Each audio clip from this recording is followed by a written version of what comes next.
What's up, guys? We're live. It's Keith Kelfis with the Untrapped podcast. Man, we have an awesome guest. We've got Marvin Joles from Blacktop Banter in Wizcoat. He's an asphalt specialist in Wisconsin, and he's here right now on the podcast. We're going to talk about knowing your worth in order to grow your business, and also some phenomenal networking tips and what's made this guy so successful. 2015, I think, we at the GIE Expo, we did a meet, kind of a YouTube meetup by the Blue Roller Coaster in the parking lot, if you know what that is. And bro, he was there, and I met him for the first time, and he had this fire in his eyes and this desire, and he also seemed a little frustrated. Like, have you ever wanted to be so successful so bad that you felt like you're like, I don't know, like your hair, you're running like your hair is on fire. He had this thing, and I went back, and he walked away. But then I ran back and I grabbed him, and I'm like, bro, I gotta tell you, like, you're the fucking dude. And you looked at me, and I think I'm a little dramatic. I don't know if you were very emotional, or you had tears in your eyes, or you were frustrated, but you were like, I just want to be the best human being that I can be.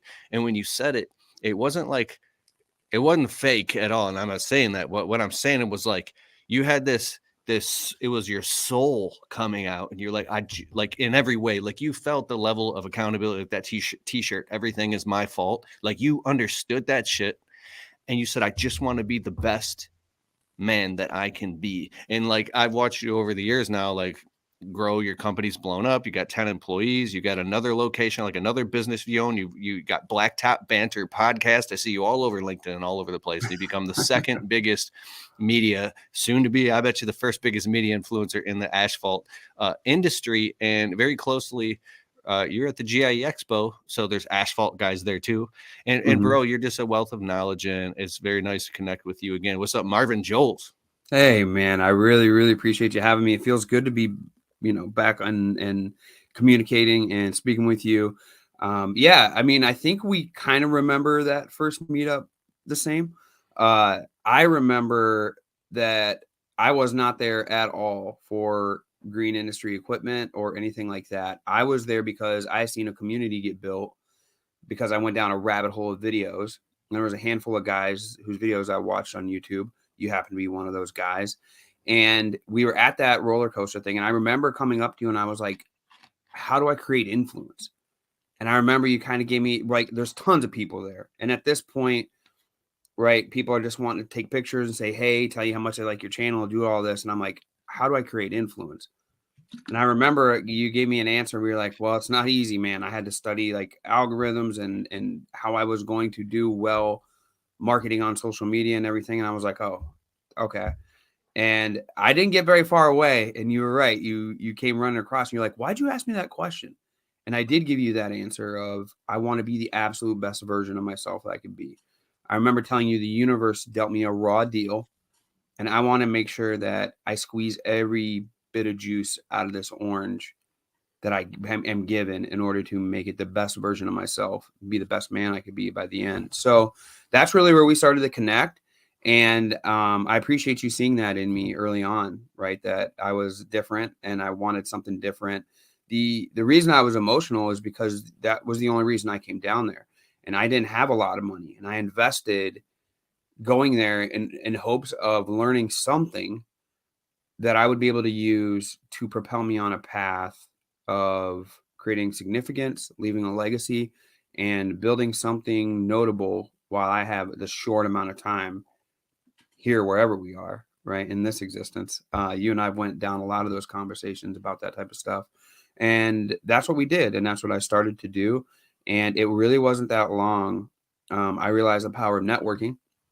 And I didn't realize that I had a natural ability at networking and communication and that type of stuff. But because of yourself and other people within the green space that gave me a shot, I did attend GIE probably, I don't know, man, 4, 5, 6 more times.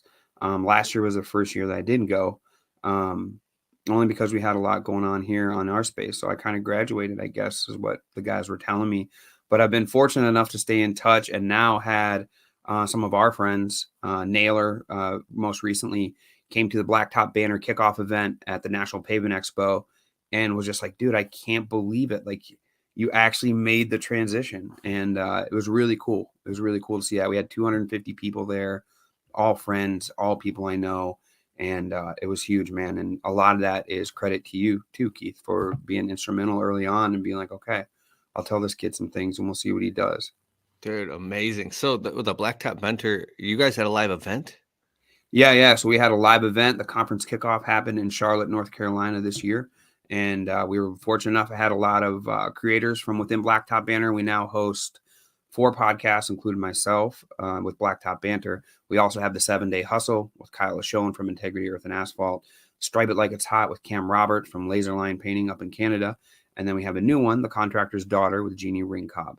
And they're all here at Blacktop Banter. They were all there shaking hands, saying, hey, we have a what we call a success group, which I would consider a community, a close, tight-knit community versus a mastermind group. I'll give in and say it's a mastermind group. But they were all there, but it wasn't exclusive. Anybody could come. My friend Spencer Boyd from NASCAR drives in the truck series. He was there, shook hands with everybody, signed autographs. So we had a great time in downtown Charlotte. We're going to be doing that again this year too. So it's really When's the date? interesting. It's going to be end of January, January 27th to February 1st at PaveX, which is a brand new expo that we're helping promote and be part of. And we're really excited about that. It's a great opportunity for us here at Blacktop Banter. And it'll be in San Antonio. So we're really excited about that one. There's going to be a live, a parking lot playground where a lot of the major manufacturers and suppliers in our industry that make the huge equipment that you see roads get built out of are going to be on this parking lot and doing live demos and that type of stuff. So it's a 3 or 4 day event with education and everything. What's the website or social media handles for all that? Yeah, so PaveX is PaveX Experience, and you can find that at, if you just go in Google and type in PaveX, you'll see it's brand new. We're making a transition from National Pavement Expo to there, which National Pavement Expo has been great for me throughout the years. It's where we speak. We did the podcast live and did our kickoff events and stuff to start. Made some great connections there, but things changed a little bit, and we're transitioning over to PaveX this year. But we're really excited about that, being partners and you know, working things together with that company, putting those types of things together. But this year we look to do our own event too, the Blacktop Banner event here in Wisconsin, a little bit more close knit, a little bit more intimate with formal education and some of that type of stuff. As far as for contractors strictly that are in our space, in our size, and doing what we're doing. What would you say happened inside of you to make you want to do a podcast and be on LinkedIn and all over videos? And I'm sure you got a YouTube channel and everything. Yeah, I never really got as good success at YouTube as I thought I would. I thought being around all of us and all of our friends in the green space that I emulated really well. And I was like, okay, I'm going to get some kind of flutter. And it really wasn't there that took off. My industry actually prefers short form content, I guess, more. And we really took off on TikTok, and then our Instagram started to take off. And in podcast form, we actually do pretty well as well because guys are out with earbuds in most of the time anyways, out cleaning parking lots or working on road crews or doing whatever, and they're listening to the podcast. So we chop stuff up and do that type of stuff. But to be honest with you, I don't know, man. I know for a fact the reason that I came to GIE is because the summer before I had got somewhat successful, more success than I had ever had in my business at Wiscote. And I knew that if all I ever did was go to work, make blacktop black, come home, go to sleep, wake up, make blacktop black, come home, go to sleep. And I did that on repetition and pretty much hibernated through the winter and then did it again in the summer. That was going to be what my life was going to look like for the unforeseeable future, right? If I lived in my 70s and I worked into my 70s, I worked in my 60s, that was the next 40 or 50 years of my life. And I had already felt like at 28 or in 26 that I had been around a long time, right? So I was like, dude, I do not want to do this. So I wanted to do something fun. I wanted to do something exciting. And the big thing is I didn't want to do it alone, right? That was the worst part is I didn't want to do it alone. And it was great being around all of our friends in the green industry and whatnot, but they didn't really connect with me the way that I was hoping and needed that connection. So I really started to make Facebook groups and find that community and the people within there, and then really started to sift out the great people with the great hearts and the great intentions, and they became close in my circle. and really started to build on those people by creating content with them, around them, through them. And that's why I did it. I think I just didn't want to do my whole career and life alone. I didn't want to be alone in this. I mean, I know I'm wearing a black shirt and I'm in a black room with a black backdrop, but It looks I mean, that's sweet, pretty dark, by the right? way. I It's mean, dope. that's a pretty dark thing to say you're going to go through your life making things black alone. I didn't want to do that. I would never even thought of that, but you're in it, so that makes yeah. For Yeah, sure. you know what? I just but you gave me so it's like pure black. I saw this thing of like different colored shirts, like, and it shows like a thermograph of what colors like to wear outside in the sun if you want to stay cool. Obviously, white in the dark, the color is black, and I wear black shirts, and it's hot out when the sun's beating. Yeah. But what if you were like the shining light, because you think about like darkness, but then you're like this like beam of light. It's like Right. this polarization or something. So that's interesting that you say that. And by the way, any of you that are watching this, you can watch it on the Untrapped Podcast YouTube channel. There'll be clips of it on Pinterest and stuff. So this is video and audio. And by the chance, if anybody sees me, when I'm on these podcasts, I don't normally do this in my videos. I'll be touching my face or my beard or putting my hands, because I'm trying to condition myself because I'm so used to doing all the talking to just don't talk and let my guests talk, because somebody will say something and you'll be like, oh my God, yeah. Just let them talk and let all that gold come out. So talk more a bit about that. This has been a common theme I hear kind of secretly popping up but the whole influencer and what gave you a taste that made you go, all right, I'm really stepping on the gas on this whole podcast and uploading videos and live events. To be honest with you, early on, so our industry, I figure, is 10 to 15 years behind, or was. We're getting closer. We're getting caught up, right, with the rest of the world.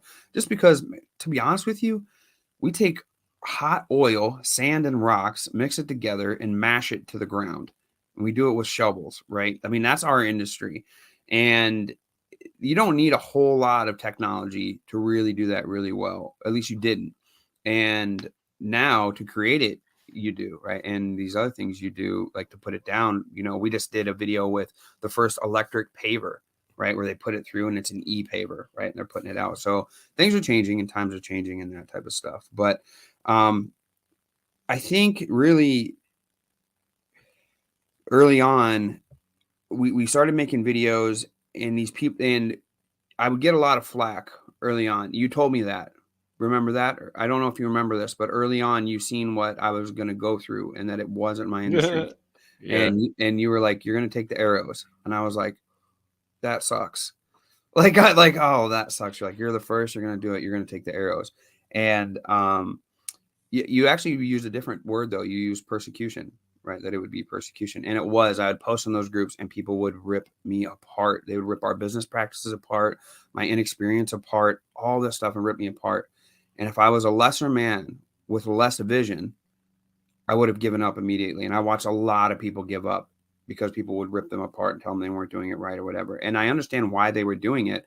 It was to make themselves feel good about what they had done for the majority of their life and their career, right? To give them some type of nobility or upper hand, I guess. But I also knew that those people were hurt, that were getting hurt, because I would get messages, right? Low key DMs where people would be like, dude, I love your content. I love what you're doing. Thank you so much. It's nice to be able to watch videos about what I do. Keep going. And they wouldn't post that in the comment section, because then they would get ridiculed by the rest of the peanut gallery, right, in the comment section, but they seen it going.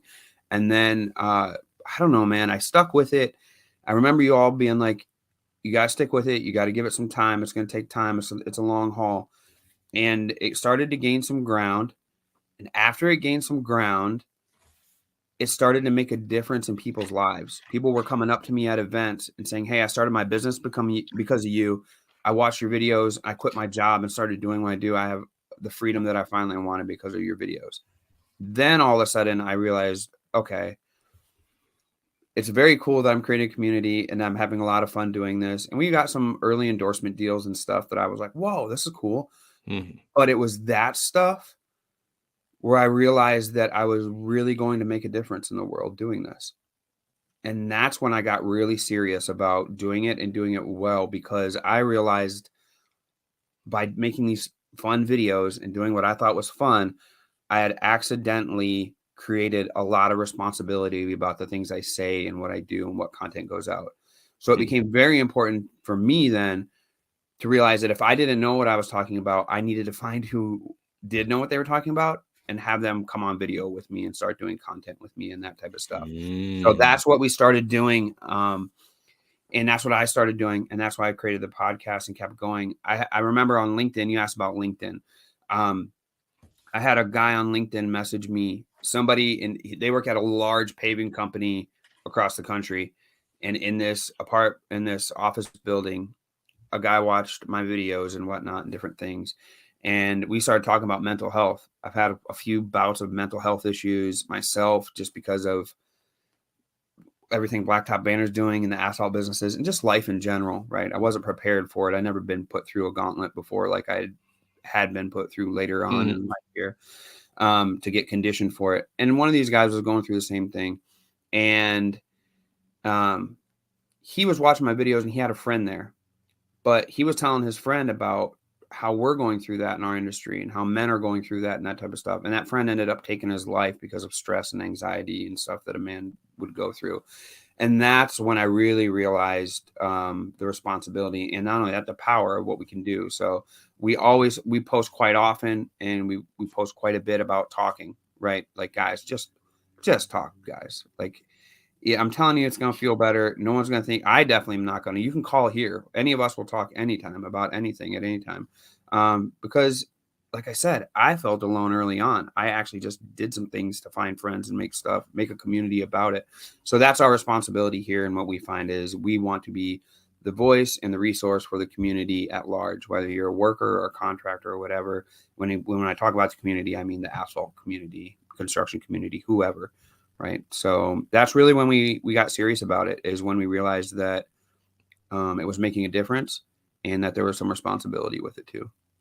Wow. That's a huge insight, being the voice for the community, and that means that you also take in other people's opinions and expertise and advice and value. So it's not only you as being the results maker, because you are very successful, but you also have like the researcher reporter model, where you report the findings and what's going Yeah. on. And amazing. And this leads me to a very important question for those listening. Like, what, maybe I want to do something like this. Is what did you have to do, and who did you have to be, and what role did you have to play and transition into, and what fears did you have to face in your day, like your actual asphalt business, to afford you the time and because I know that you have a family, to be able to do this as well and do it for free for an extended period of time. Because that's why a lot of there's like, dude, I don't have time to make videos. I got a business one. What am I going to do? Send this client an invoice for their $800, or am I going to make a video? I'm going to do the invoice. Am I going to spend time with my family at the dinner table, or go make a podcast and end up in a huge fight with my wife or something like that, or not spend time with my kids, or literally not show up to family events? So it's like, talk about some of the stuff of maybe who you had to hire in your business, or what role. Sure. What do you? One of the things you asked early on was like what I had to do, who I had to become, or whatever. I was totally not who you see now, and especially not who you've come to know through Blacktop Banter. I was introverted early on, awkward, right? Wasn't really experienced doing all that stuff. I remember asking you a question about the videos. I'm like, how do I get more polished? And you're like, you just have to keep doing it. Like, and I remember I called you one time. I was like, dude, I erased like 20 of my videos because they were so cringy. You're like, you shouldn't have done that. Like, you shouldn't have erased those videos. Like, you're gonna want to go back one day and look. And I didn't erase any more after that. And you can go back and look at some of the early Wisco videos on YouTube. And you're totally right. I'm glad I have them. I've come a long way since then. But I had to learn a lot about myself too through that whole journey. And I didn't even know myself really, I guess, then, right? Or who I was. I was just this molded putty of the atmosphere around me. And then I started to control the atmosphere around me. And when I started to control the atmosphere, then I changed, right? I turned the thermostat up, I got hotter. I turned the thermostat down, I got colder. I made it myself how I wanted to be.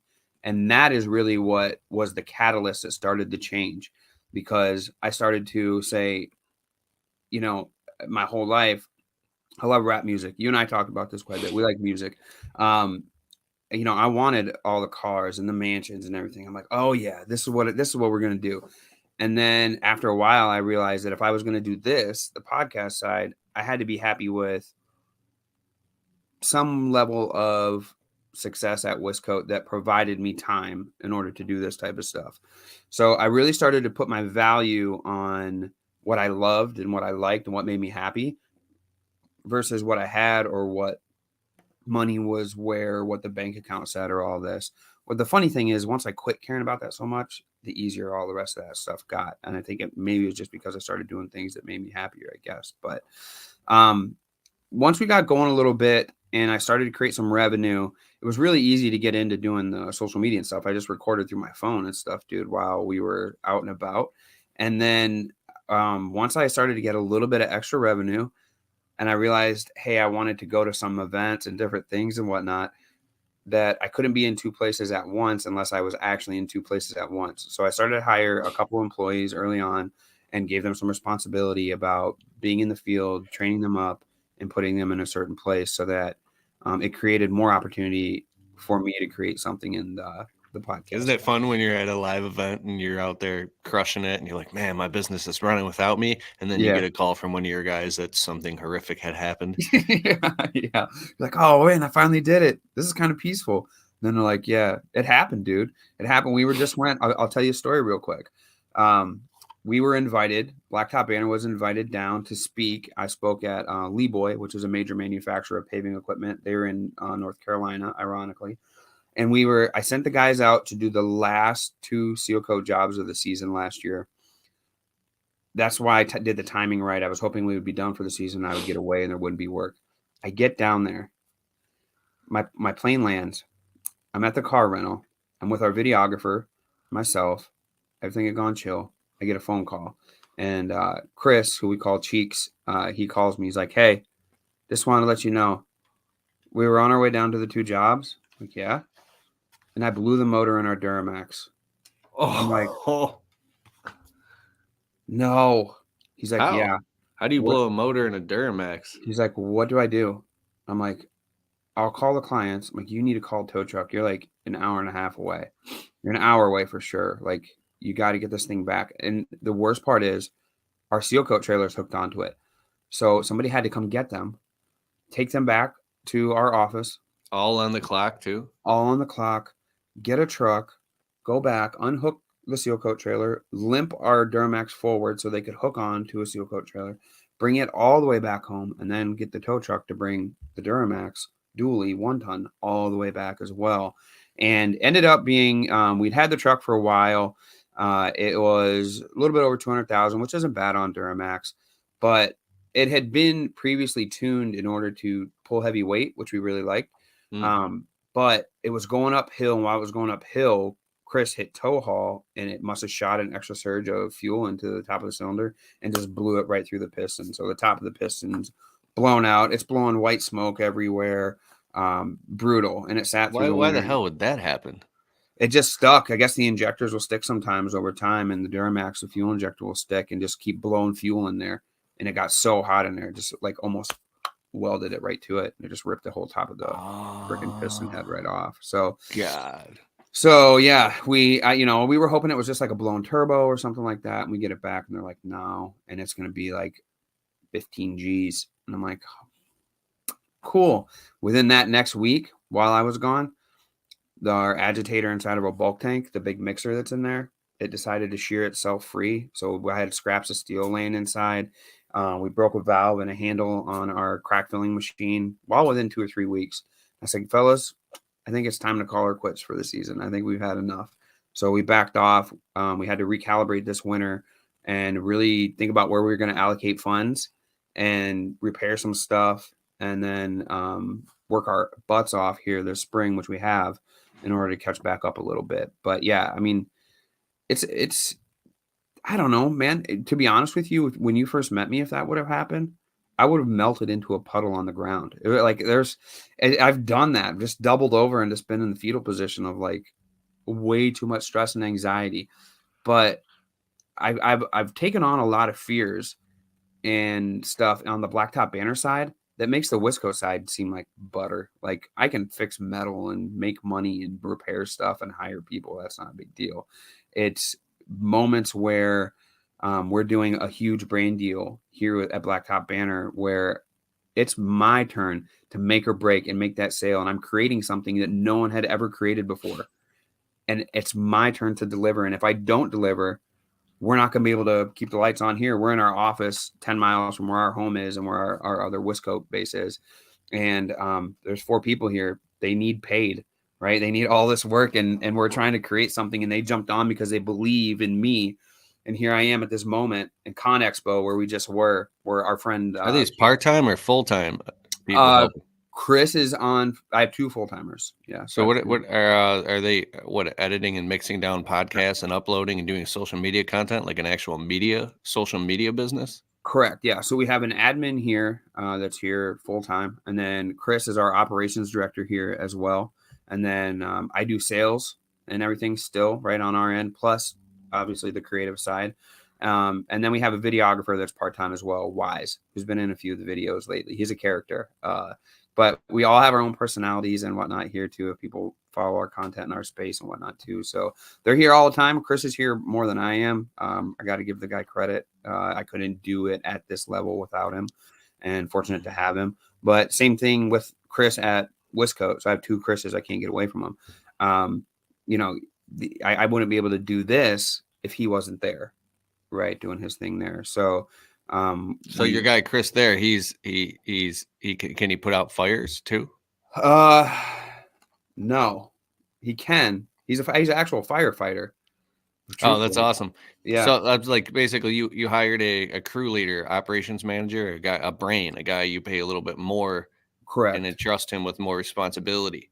Correct. But you had to make sure that you got your numbers figured out and that were making a little more money in the business, and you trusted where the revenue was coming from. You knew you grew and knew your worth, so then you could take on more people and people like that, so then you can transition over. Did you have to put any like systems in place, or was it just having the right guys in order No, it was all me. It all came through me, to be honest with you. And that was the hard part because I'm not designed that way.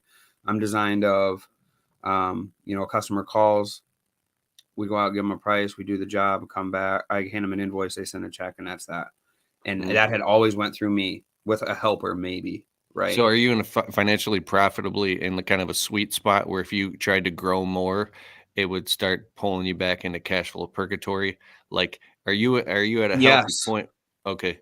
Yes. Like where I'm trying to dabble, which is why we acquired the other business and did the other business, right, in a more larger market with more commercial work with higher margins to help pull us that way, because we're in a rural area. We're in the 2nd largest population in my county, and there's 700 people in that town.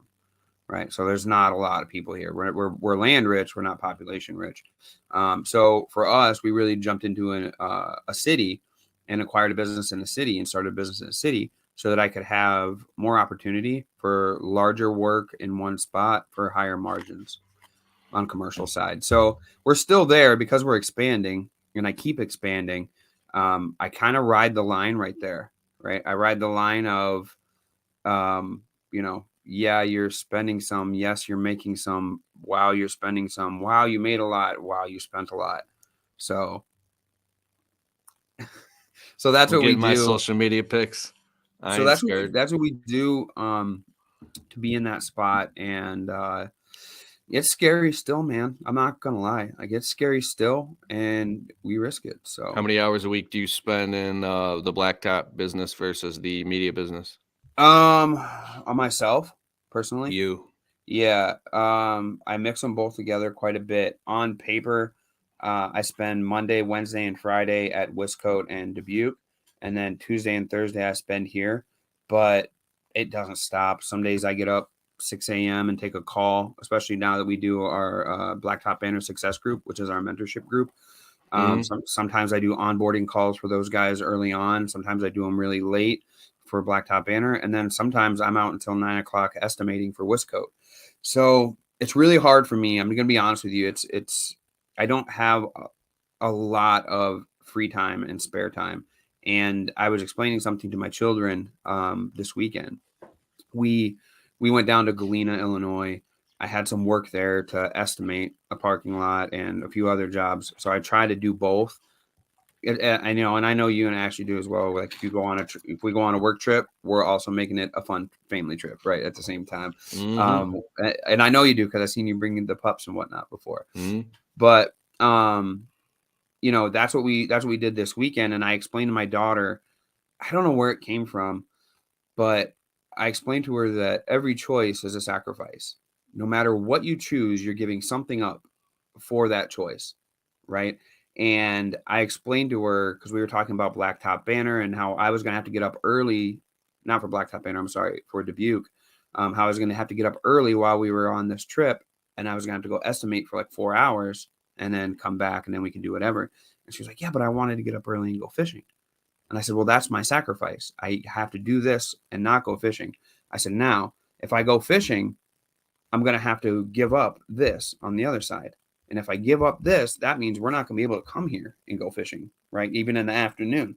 So I have to make these choices. And I was explaining that to her because she's getting to she'll be in high school next year, believe it or not, which is like crazy, man. But she's talking about going out, with friends and different things now. And I explained that to her. I'm like, and choices that you make, you're sacrificing something, whether it's down the road long-term, whether it's short-term, whatever it is. And I realized early on, and I explained to them early on, that this path that I'm choosing means that I'm going to have to give up a lot of things that a normal husband and normal dad may not be able to, that they're willing to provide that I'm not, which is a lot of free time and a lot of times doing activities or just hanging out or doing whatever. But also I realized that if I chose that path, they would never have somebody firsthand that they could witness follow their dream and create something amazing. And that's what I want for them, right? I want them to feel like they live a life really well lived and fulfilled if that's what they want. So they're learning that. And my daughter is learning that now that she's getting into high school and having to make some of those tougher choices as things are going on. But every choice being a sacrifice sounds really bad, but it's not.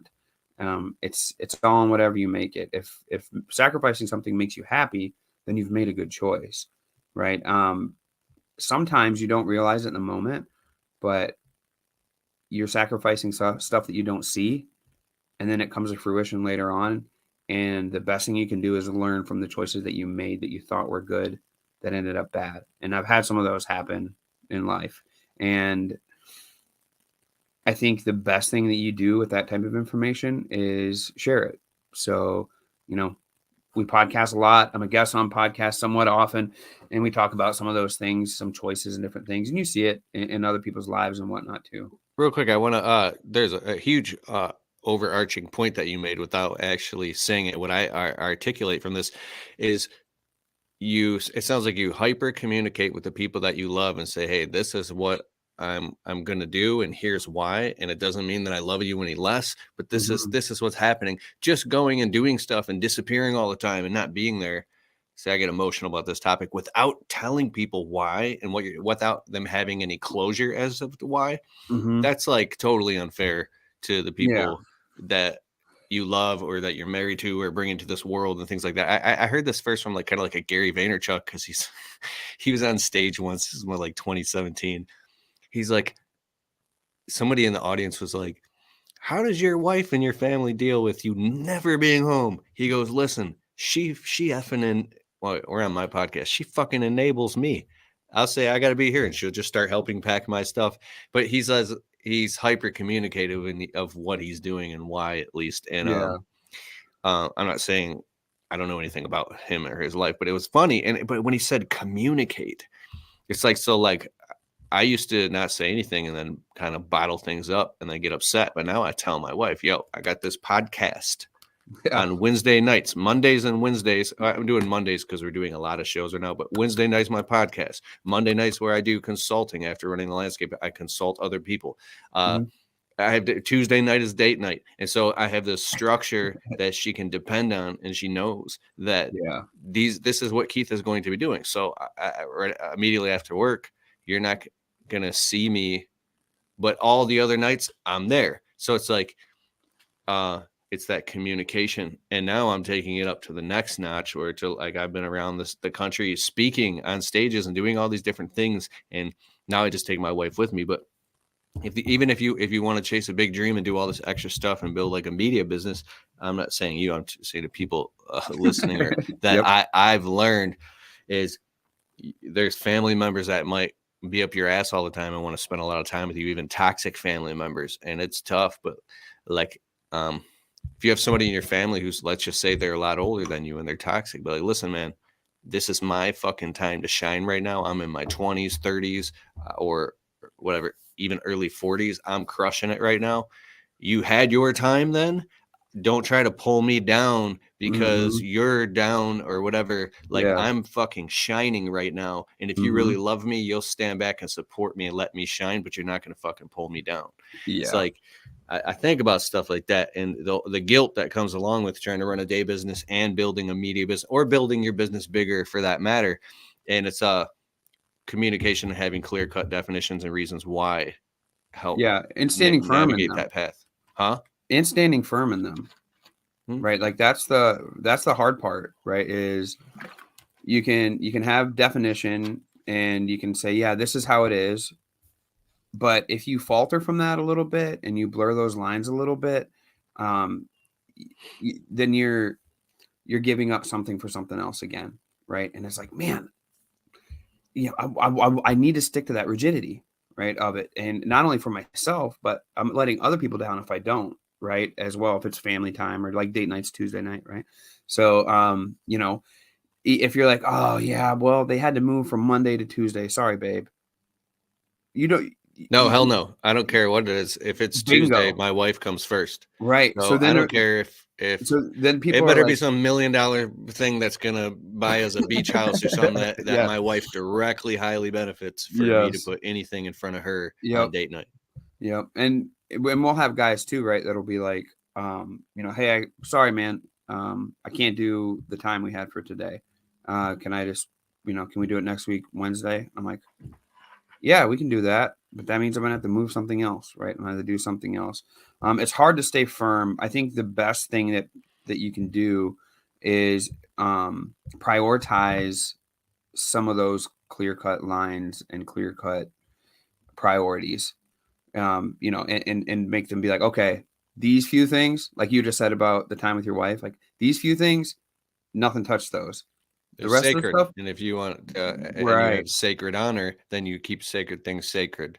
And Correct. that was hard in the beginning. Hey, real quick, and on the of us talking about all this, I put together this thing called the marketing progression pyramid about how to market your business hands off. Like, we have 17 virtual assistants now in my media business, and a lot of things are totally automated. So if you want to learn, I'm doing anybody listening, it's keithkelfis.com/influence. Go there and put your email in. I'm kind of doing an experiment here, but okay, keep going. Oh yeah. So anyways, what I was saying was when you prioritize things differently and you give in a little bit here or there, what ends up happening is that there becomes a gray area, especially with like who are my assistants. And they'll be like, well, yeah, but last time, we have a process, an SOP when a customer calls in. And sometimes I'll go to the table and take the slip before it's entered because I want to make the calls before I leave the office, before it's entered into Jobber, which we use. And I'm like, hey, okay, that's my fault. I called before you had it entered. That I screwed that up. And I was the one that gave you the SOP of this is how we do it. So I try to stay rigid and prioritize their process that is our process as well. Because if I go start screwing with that a little bit, I've noticed that people be like, hey, did you take the slip? Like, no. Well, you did before. So I thought maybe you did. I don't know where it is. I lost it. Or I thought you were going to do this because you did it last time. So we really got to stick with that and be like, that's not the SOP. That's not our standard operating procedure. I'm a victim of that because I want to be efficient. Sometimes I think if I make an extra phone call, it's going to free up 10 minutes for me to go walk the dog later with my wife or whatever. Right. So I got to stick to that too as well, which is hard. Awesome. So you're talking about like consistency, sticking to the script, to the system, and being consistent and more rigid. Yeah. And you asked earlier about developing them. Like I said, I had no clue, dude. I learned a lot from you all and was like, what do I do here? Like my business is growing. I don't have time for this. I don't have time to edit videos because I'm fielding calls and going to every single job site and doing this. Like, well, some of these you can just bid from your computer. Oh, well, guess what? Now I have time to record podcasts or make videos, right? Or do this type of stuff. And that's really like some of the stuff early on was me figuring out the systems, and they weren't always the greatest. Some of them were archaic and on paper. Like we didn't do QuickBooks until like 2 years ago, right? And this is our 19th year in business. I did everything on paper because it was the only system I knew, and it was a system that worked, so I stuck with it. Now, in the last 2 years, we've got double the employees. We're doing 25% more, if not 30% more in revenue, all because of systems that I was scared to give up because it worked beforehand, right? Super nice. I love it. What would you say? Well, first of all, where can everybody find you? Yeah. Oh, if you go to Blacktop Banter on Google, you can definitely find us. Blacktopbanter.com, at Blacktop Banter on Instagram. Blacktop Banter podcast is on anywhere you want to listen to podcasts, and on YouTube as well. I love it. You're in Wisconsin right now? Yeah. We're in Wisconsin. We're in Spring Green at the office right now. We're earlier today we were at Wiscote until I don't know. It's 3:51 now where I am. Probably until 1 o'clock. I was with the guys on site doing some patchwork and different things with asphalt, and then switched gears and came over here. So Nice. Now I just remembered I was trying to create some space because there was something that popped up 7-8 minutes ago that I remembered. This was so I had this paradigm shift when I started like traveling around the country and giving the guys jobs to do without me being there, and then hiring a crew leader, and then growing the media business and having people do stuff for me because I read this book called Who Not How by Dan Sullivan. And it was when I realized, oh my God, things can happen without me being a control freak and me not being there. And then I realized, oh my God, I am location independent. Then I started to feel like anything that handcuffs me to specific locations at specific times, that is the trap, is having to be places physically. So, but one thing to watch out for thinking, oh my God, I can, because we're talking a little about media, grow a personal brand. I'm obsessed with making these distinctions, and I'm all day. So you think about like Tom Cruise, one of the biggest actors in the world, let's just say, when he's got to go around and do all these interviews and be on the Tonight Show and all these things because he's got a new movie coming out, he has to fucking be there and be everywhere because he even though he's an actor, he's still a high paid self-employed person. He's still a personal brand. If he's not there, he can't send anybody else to do it for him. So he is in a way still, even though he makes millions, still handcuffed to his art and to what he's doing. So you got to pick your poison and choose what you're going to do. Or if you want to be the guy behind the scenes, you can grow some systematized business model that eventually will maybe free you so you can have the laptop lifestyle or whatever not. But think about into the future, 1, 3, 5, 10, 20 years, what is going to, where I'll be free and location independent, if that's your thing, or am I going to be tied? Yeah, it's different, right? Because we both have service businesses, and then we have personal brand businesses, and they're two completely different styles of business with different dedications. I think once you get to a certain point, you can escape your service business, but you can definitely do the media and technology one easier and better. Like if we were to, let's say you and I recorded 20 podcast episodes and we batched them, and then we had 100 pieces of video content put together, or still content like photos and stuff. I could totally go 3 or 4 months, maybe 5 if I stretch it out, and do Blacktop Banter from wherever with a Google Drive and that content, right? And put it out, and then do stuff on the fly as well if I wanted to, from wherever I was. So that's totally cool. And that's the free part of this. if I was stuck and didn't do Blacktop Banter and didn't do a personal brand or anything, I have a feeling that it would have been a lot easier for me to stay in the trap of building Westcoat, because I would want to keep growing. And that would mean me being in the business, right? I want to be an integral part in it. No one knows it and runs it better than I do at this point, at least. Therefore, for the machine to flow really well for an extended period of time, I have to be there until I have a good friend. His name is Jacob Buck. His dad's name is Chad Buck. They have a great story, really, really good story. I got to get it on Blacktop Banner at some point. But his father was nearly bankrupt in this business, grabbed a mentor. The mentor showed him how to run the business really well. It grew very wealthy. His sons took over. Dude, Chad goes wherever he wants, does whatever he wants. In this asphalt business, they're in Toledo, Ohio. And he's always sending videos from his boat and taking pictures from his boat and whatnot down in the Gulf and whatnot. And it was like, okay, I know I can do both of these.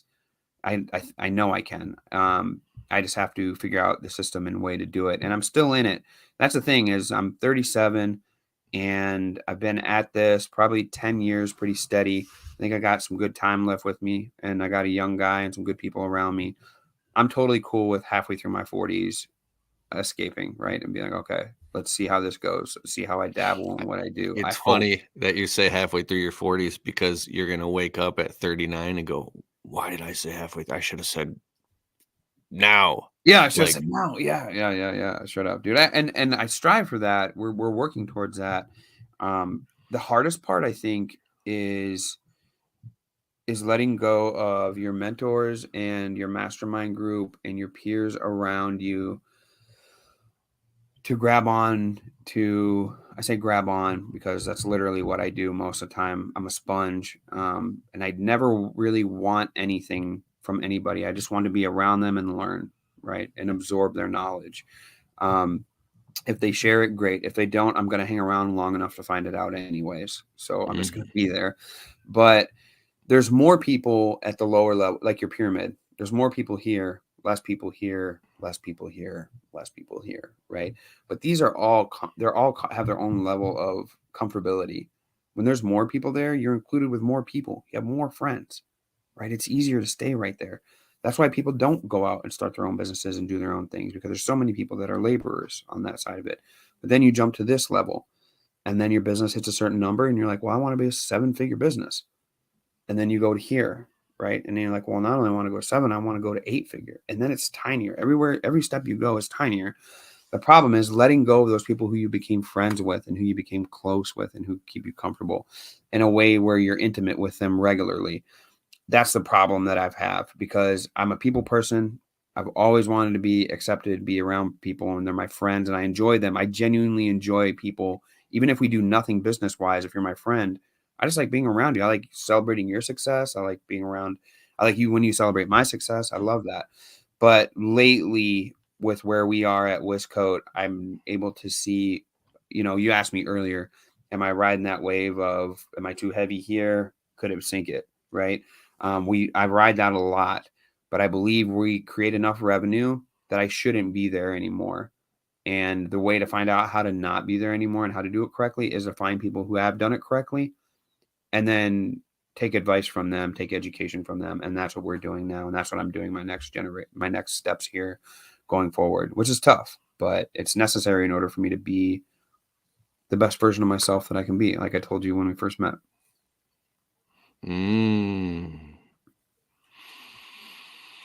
So what I'm picking up is you build a strong foundation, and you build on top of that. And once that ship is up and sailing, now it's not like one day you just jump, because you said you were out in the field today.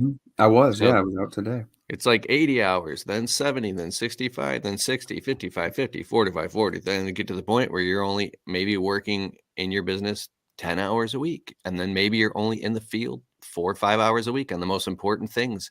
And you just and then maybe something changes and you're back in there 25. And then little by little, the goal is maybe you spend 1 hour a week or something, or maybe Yeah. nothing. I don't know. You probably have to pay somebody a lot of money to totally take over a CEO position, but There's I've never guys. done anything like that yet. No, I'm not there yet either. But I know there's guys, right, who generate half the revenue I do, and they hired somebody to run their crew with 2 other guys on the crew or 1 other guy on the crew, and they fish all day. They're just like, this is what I wanted, and they're totally happy, right? They're totally happy. They're like, yeah, the guys go out, I tell them what few jobs to do. I fish 3 days a week, 4 days a week. I'm like, oh, cool. Well, I don't want to do that. I actually enjoy building and creating still. Um, I could have backed off You that know, pedal a long time ago, but that's not my cup of tea. just to kind of like rattle that, someone said, "Oh wow, that might be nice." Well, maybe that guy who built that business, or anybody, guy or girl, whatever. I'm thinking it's like asphalt business or landscaping. Maybe he's at a point in his life where he has to go spend an entire year fishing 3 to 4 days a week to absolve and remediate the stress and problems that could have caused him a premature fucking heart attack or a For sure. stroke. And so that's what he requires. And it was either shut down the whole business or get his business to a point where he can go fish 3 days a week so he doesn't die and his Oh, family yeah. is burying him. Like, you don't know, like, oh, that guy's so lucky he's fishing. No, that guy might be like suffering out there fishing, just trying to Yeah. go through the motions, run his business off of his phone, do the bare minimum so he doesn't lose his house and everything. Like, but we're like, oh, like, I just think of like one person, Their what perspective. what they think might be heaven could be hell. Oh, yeah, for sure. One of the very first times I heard, like, of people running, like, hands-free businesses, what really wasn't it wasn't in the green industry or the asphalt industry. It was actually, power washing, and it was a young kid, dude. He was like, I was over in Shakopee, Minnesota, visiting somebody I know there, and, uh, there's actually my brother-in-law who's brought this kid to my attention, and he was like 22, 23. And if I remember right, I want to say the name of the company is Seal King, but it wasn't like sealer. It was like concrete sealing. So he did power cleaning and surface cleaning on concrete. And then they would just seal it, right? They would just seal the concrete. He did nothing. The kid did nothing. He had somebody who was semi-retired do the sales and estimating and scheduling. That guy did the scheduling. And then he had 2 people on the team. The kid didn't need much of anything. He had the house that he was in given to him by his parents. He started this business. That business did it. He literally played video games most of the time and hung out, and the business kind of ran its thing and did its thing. Did that last forever? I don't know. Right? Did it create this great, amazing lifestyle he wanted? I don't know. But he was able to do what he wanted, and the business ran itself. And he built the business. He just built it systematically so that it could run and function without him. The only thing holding you being the guy on the lawnmower behind the wand or whatever is the belief, the construct that you've built that you have to be there, that everything's Correct. going to fall apart if you don't. Now, the profit margins and profitability, if you're not going to make any money if you get off that wand, if your business isn't structured, like the sales, and you got a super low paying cheap clientele that you've created, like, Mhm. I'm not saying you can instantly make the shift, but it might take you 60, 90, it might take a whole year. I don't know, to what we call pivot, but start to Yeah. pivot. And Yeah. you can, like a boat, you can slowly turn directions to the point where little by little by little, you're weaning yourself off of the bottle, so to speak, of the addiction of thinking that you must. Yeah. That's where we are too. I think that's where it's been such a slow transition for me. Where our industry has so many different facets, right? We do paving, and then you can do seal coating, you can just do crack filling, you can do line striping. Some guys do strictly patching. Other guys do all the prep work and site work and stuff like that. And it, because there are larger margins with the same number of operation people at different levels, sometimes like in paving, you make a great margin but the investment's large, but you can have the same number of people if you had 2 seal coating crews going out. With less margin, you had to do more volume. Same thing with striping. You have to do tons of volume at striping that these guys do in order to create a certain margin somewhere else. So whichever lane you're in determines how quick you get to pivot, right? To go here and here. If you're creating great margin, huge margin, and there's tons of space there, it's easy to hire and hey, cool, call me if something goes wrong. See you guys later. Where on my end, it's been okay, we gotta learn the slow pivot. The crazy part of it is technology and the business is changing at the same time too. So I still kind of got to be there because it's not archaic enough for me to be like, it's this, this, this, and this, and that's how it's going to be for the next 20 years. See ya. Right. It's like, oh, this changing. Oh, this is changing. I got to come back in and nurse us here. And then I got to come back in and nurse us here and move. So that's been an interesting dynamic as technology and society and civilizations change too as well. I've had to kind of navigate that a little bit, but slowly over the last 3 to 4 years, I'm not in the field 100% of the time, been able to do Blacktop Banter more. And today I'm in the field with the guys. This might be the only day this week I'm in the field with the guys. So really excited about that, right? If it's a little more intricate work, I like to be there. And I get a feel when I do sales, whether or not the customer prefers if I'm there or not, right? Like you can kind of feel that sometimes if you're doing a sale on a big job where they're like, well, I'm kind of worried that this is going to happen and that's going to happen and this might happen. And I'm like, okay, well, I'll be here to make sure that none of that's going to happen. Right. And some other people are like, cool, as long as you can have it done before Friday, we'll be happy. We have a party coming. Oh, cool. All right. Yeah, the guys will have it done before Friday. See you later.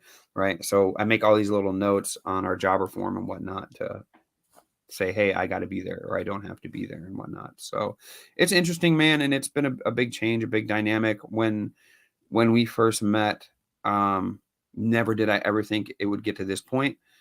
Never did I think Wiscoat would get where it was going to get. Like I was happy. I was happy generating the revenue that we met when we met that I had made at Wiscoat. I was happy with that. I just wanted more for my life, not so much more I wanted more for my purpose, not so much more money or more things or whatever. I don't care about that at all. And we have had probably close to 10x growth, right, since then. And that's just at Wiscoat. And it's like, okay, I didn't really do anything majorly besides take advice from the people that I was around that was in my mastermind group and then make adjustments as I went to my systems. Like that's all I really did, because I still have the same amount of hours in the day. And I still put in about the same hours each day, whether it's Wiscoat or Blacktop Banter.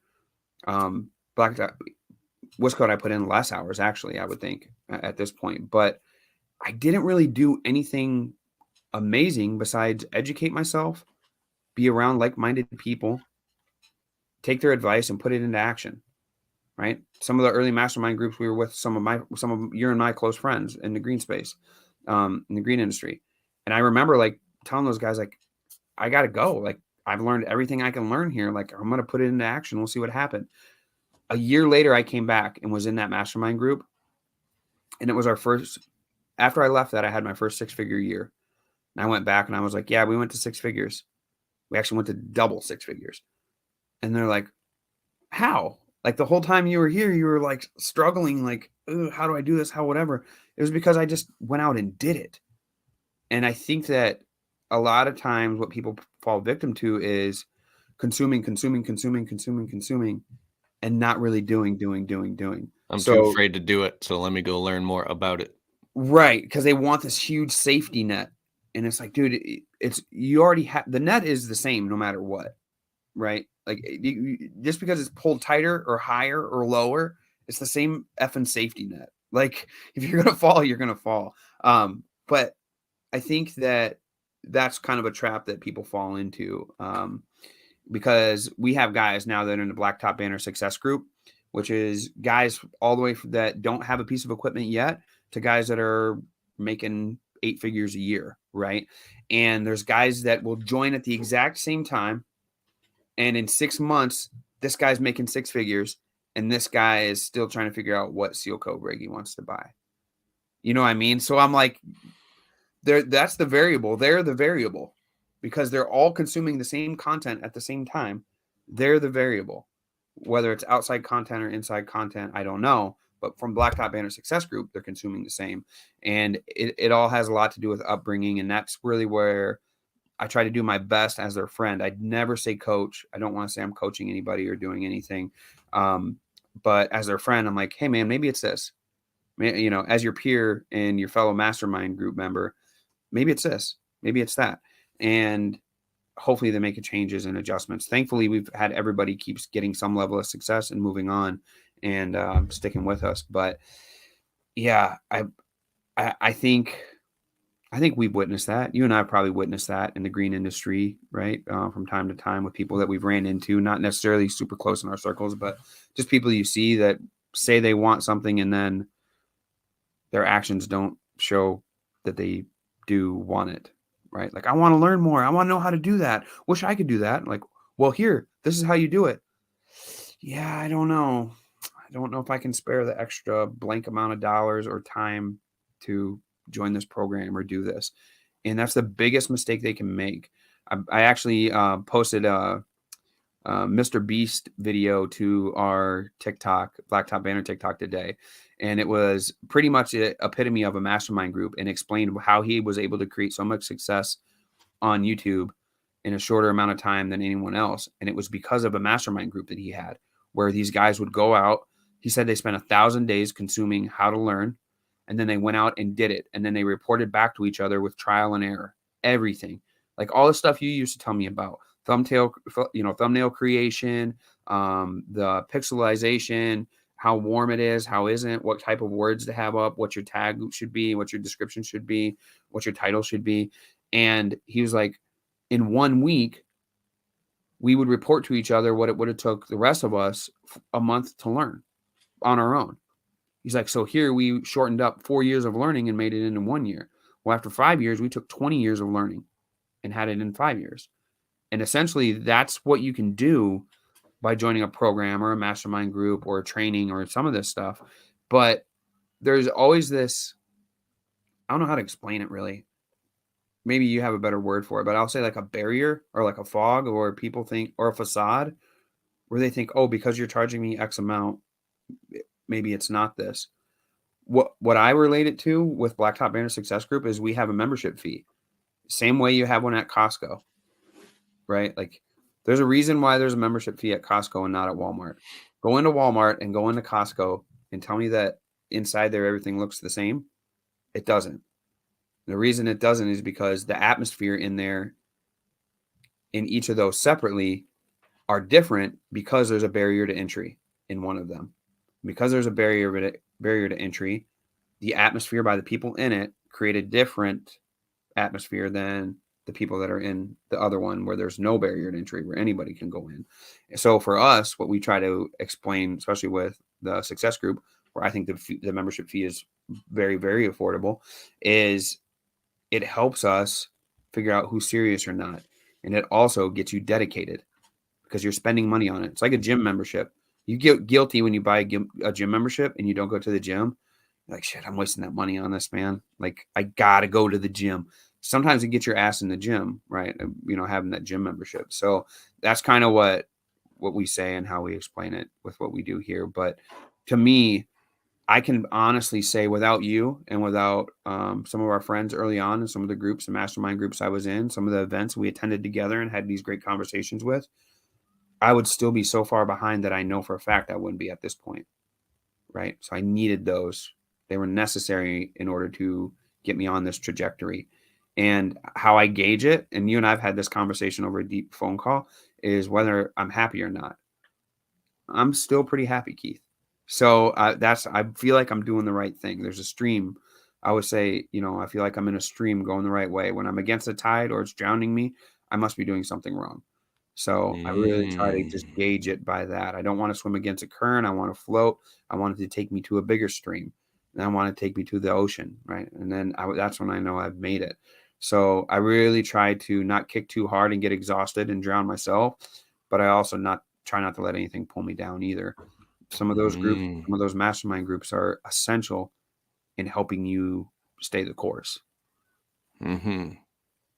So I'm picking up this. We're about to wrap up here in a second. Yeah. This dichotomy between wanting to be successful, but also learning how to qualify opportunity when you're in opportunity overwhelmed, drowning in opportunity.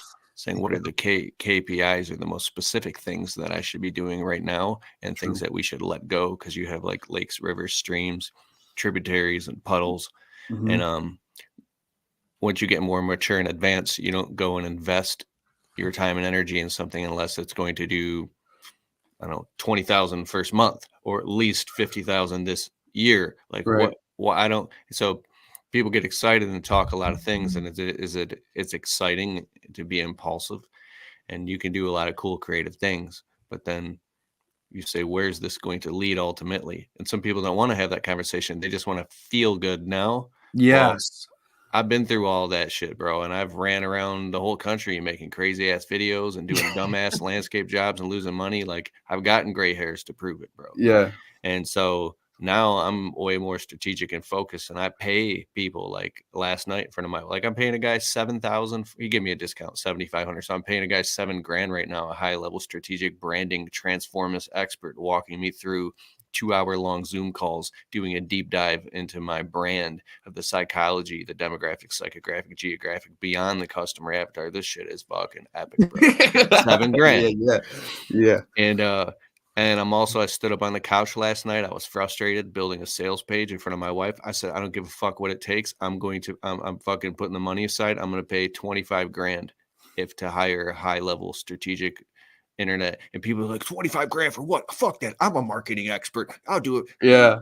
Like, pay me the Yeah. $25,000. No, I'm going to people that are doing, 10 million a year online that won't even talk to you unless you pay them $25,000. Like, I'm so frustrated. I'm at that point. I want to grow because I'm in fucking opportunity overwhelm.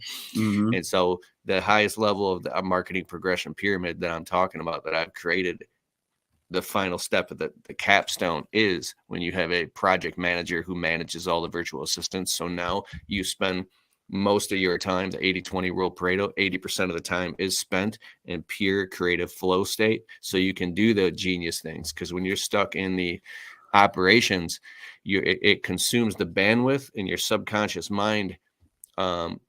Condition, you feel like you're constantly drowning and you can't catch up. So you only have 24 hours in a day, true. But it's that fight between inspiration and imagination. When you can stay inspired in a state of imagination, that's when you can do epic shit. Yes. Yeah. So, but you have to have like if you read the book, we talk about this all the time on this podcast, Traction by Gino Wickman. He wrote Rocket Fuel, Get a Grip, the visionary integrator relationship. You need integrators, or that one main integrator who can, top-down model. Like, your job as a media person, you should only be in front of a camera and in front of a microphone and coming up with amazing ideas and executing. And I mean as a personal brand, but your entire team should do everything else. Like, you put the ball on the top and it comes down the bottom and the tickets are coming out. You shouldn't be doing anything else but speaking in front of a camera and a microphone. Everybody else does everything else. And I hired a creative director, full-time videographer, to follow me around. And I thought this was going to be it. That's a whole nother story of why it didn't work, because there was no clarity around boundaries. I gave this guy, who's a genius, full creative direction. And my videos were turning into like almost like, I have a whole bunch of videos out there. They were fun and crazy, but they look like a freaking pop TV show music video. And like, they came out something totally, and they were very entertaining for sure. Right. But my messaging went way off the rails. And dude, if my wife didn't stop me, because she's like, keeps me like balanced, dude, I'd have been off in California shooting fucking crazy ass music videos. Say, what up, dog? Because it has nothing to do with what I was originally trying to do, because this thing inside you wants to, I don't know, man. I could talk about it for I'll hours. tell you what it Deep is. lessons. Huh? I tell you what it is. You realize that you can do anything, right? You realize, like, dude, I can do anything. So then everything is on the board. Like we have a huge whiteboard here. I had a huge one and I doubled the size of it because I couldn't fit it all on there. And Chris came in, my operations guy here. He's like, what the fuck is going on here? I'm like, this is all the shit we do. He's like, why? Why do you have all this shit? He's like, you need to do 5 things really good. And then from there, when we grow revenue and you create a business, then we can start talking about all this other shit. But right now, you need to do 5 things because you're trying to do everything and you're not going anywhere. So really, he embodied, especially Rocket Fuel, right, with the visionary integrator. He's like, I'll take care of all that shit. You start making the content, making the contacts, and getting sponsorships and advertising, and people do invest in this because they know who you are and what you do. Yeah, And you got that's to pick a nail and hammer it all the way down. yes, sir. You nailed it. Yeah, literally. You nailed it. Yeah, we had to pick one and pick two and really go for it. And that's what we did here. And we're stuck to our guns at Wisco with that idea too, I think. That was good. I want to wrap up here because now we could talk for 3 hours about that topic. Guys, Marvin Joles from Wizcoat and Blacktop Banter podcast. Check them out. Any closing statement, bro? No, man, just be happy. Just do what makes you happy. That's the biggest thing. And I But really, what if what I do that makes me happy keeps me broke? I got to do things I hate. well, why would you be depressed? Why would you worry about being broke if you were happy? Because You know what I then mean? if you don't have a family that you had to pay everything for, then they beat you over the head with a piece of shit hammer. There's this The claw side. The claw side. Yeah. Just do what makes you happy. And sometimes people are like, well, I got to work a job, so it pays a bill and makes me happy. Well, whatever, man. If that's what makes you happy, you made the choices. You sacrificed when you made the choices. So just do what makes you happy. As Tom Reber said in the Contractor Sales Academy, handle your shit. Yeah, handle your shit. Handle your own shit. Mm-hmm. Cool. Anyways. All right, guys. Later. We'll see you on the next show. Wait, I got to Thanks. get out of the screen. Peace.